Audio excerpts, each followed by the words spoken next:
Not all changes in velocity are the same.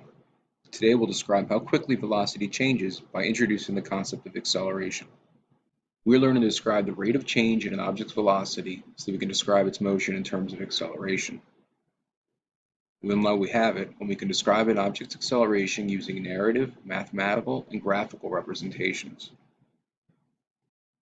If a race car and a dump truck were to drag race, even if they reached the same final velocity, there would be an obvious difference in their motion, and that's how long it took for them to reach that final velocity. Acceleration is the rate of change in an object's velocity.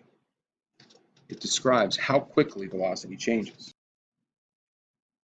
Average acceleration is equal to the change of velocity divided by the time, and we measure acceleration in meters per square second, or you can think of it as meters per second per second.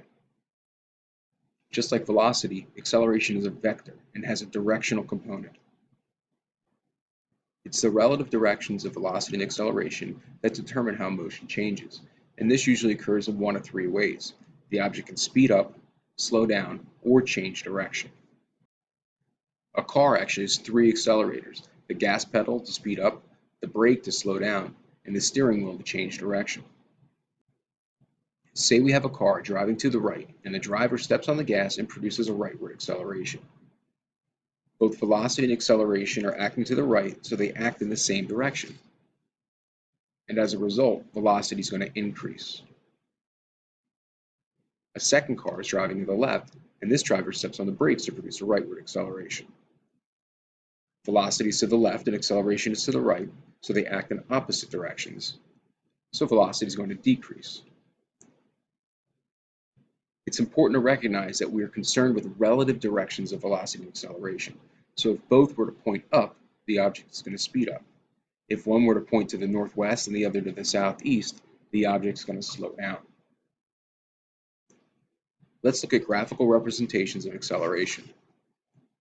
We'll start with velocity versus time graphs. An object with an increasing positive velocity will have a positive slope. Velocity and acceleration are acting in the same direction. A decreasing positive velocity will have a negative slope. Velocity and acceleration are in opposite directions.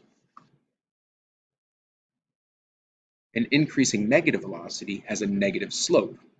Velocity and acceleration are again in the same direction. The slope of a graph of velocity versus time is equal to the acceleration. Slope is your change in y over x. So for this graph, that's change in velocity over time, which is our equation for average acceleration. Though velocity versus time graphs are usually better for visualizing acceleration, we can still see acceleration in position versus time graphs. If an object is accelerating so that its positive velocity increases, the slope of that graph will increase. If an object is accelerating so that its positive velocity decreases, the slope will also decrease. And if an object is accelerating so that its negative velocity increases, the slope will again increase.